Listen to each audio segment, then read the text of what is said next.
Welcome to STARS Launch Pod, where we chat with innovators who are overcoming challenges, pushing boundaries, and collaborating to make space more accessible and sustainable for humanity, one launch at a time. It's one small step for man. Here's your host, Susan Wise.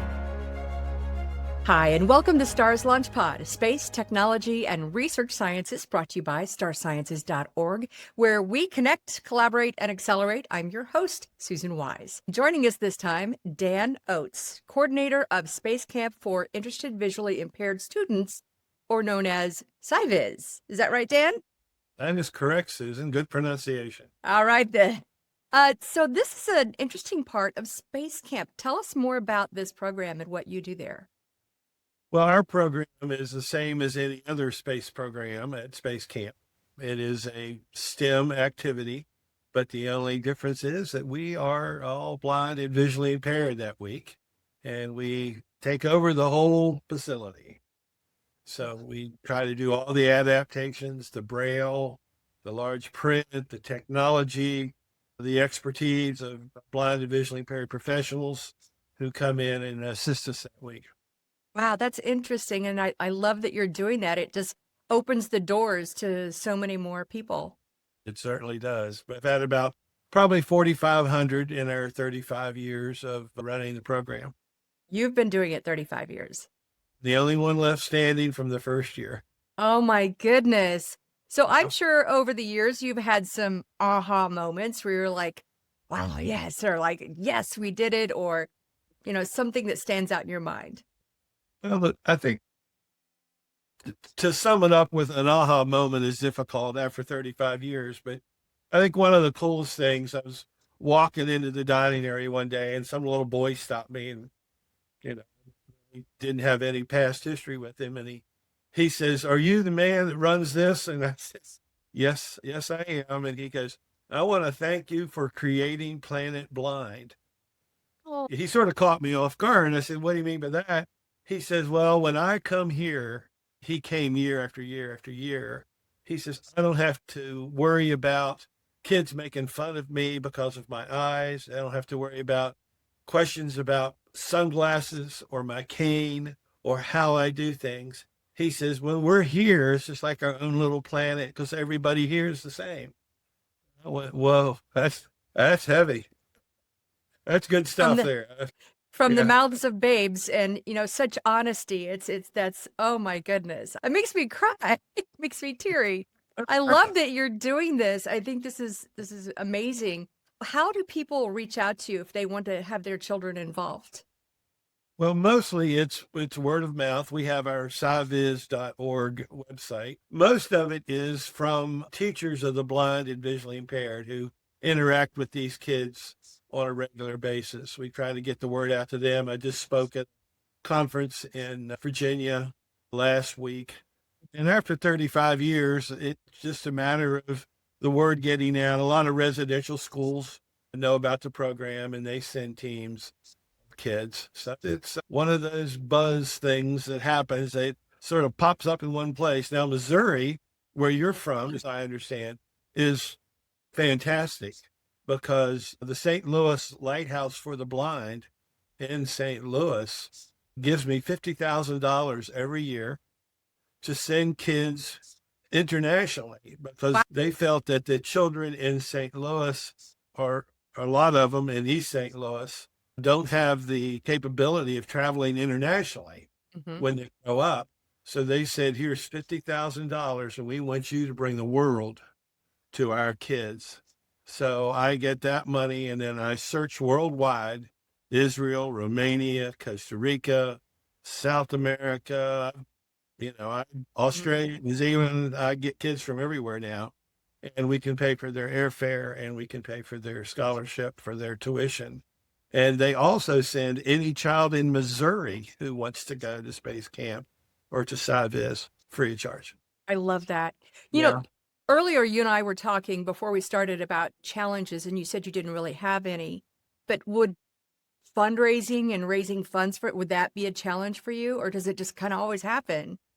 Well, I don't do that so much. I work with the U.S. Space and Rocket Center Education Foundation, and they write the grant to Delta Gamma, which is an international sorority that funds us every year. Northrop Grumman Foundation gives us some money. The Tuber Charitable Trust in Huntington, West Virginia, funded us in 1990 when we went the first time, and they have continued to fund us every year since then. And that's just children from West Virginia that can go on that scholarship. So they handle all of that now for me. I have a question about the program. Now, I've heard recently that they've opened up a certain section of space camp for adults, and I'm like raising my hand going, I want to do it. What is the age group for your space camp? Our group is, in all other programs for children, are grades 4 through 12. Okay. And the adult program is something that's available. It's been available for years and years and years. I didn't know. I'm like, count me in. Yeah. All you got to do is go to spacecamp.com and sign up. Well, walk me through what the camp, like, is it a week long?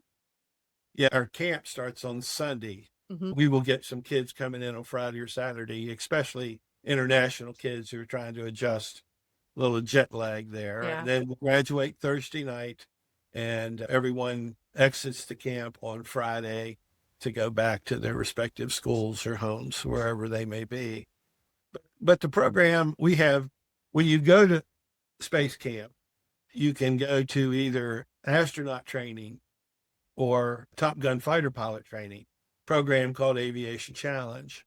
Now, when you go, the programs continue throughout the week simultaneously.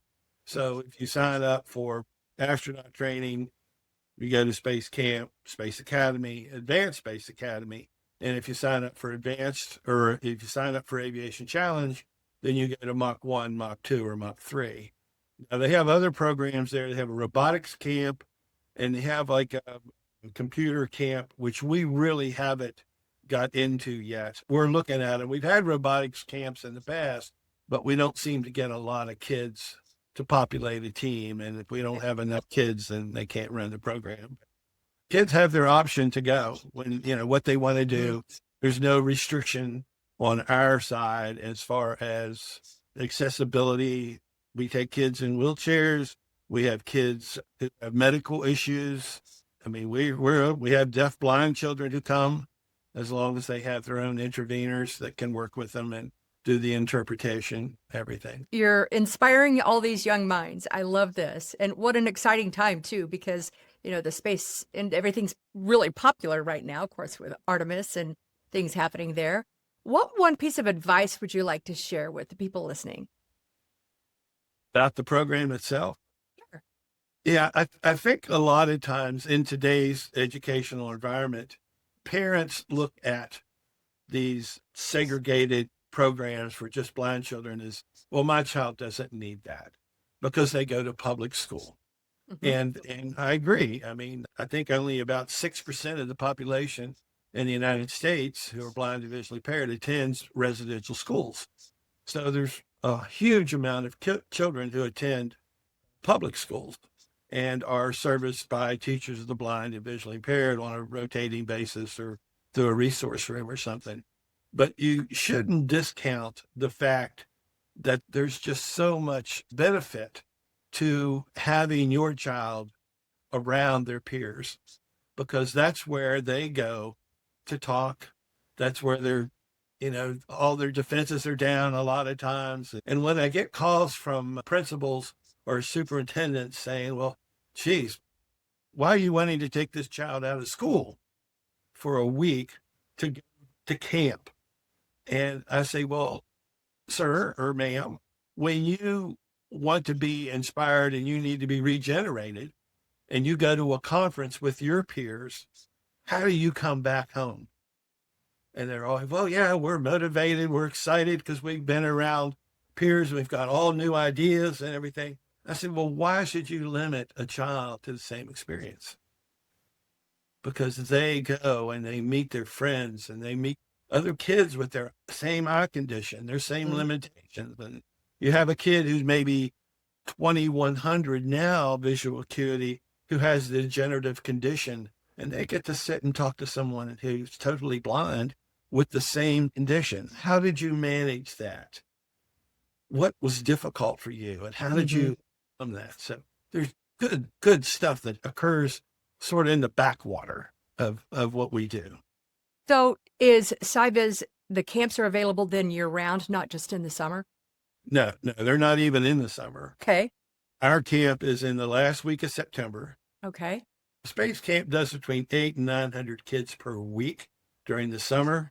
So there's no way our kids would survive that week. I mean, it would be crazy. I've been there. Yeah. I work here in the summer, so I know what the place is like.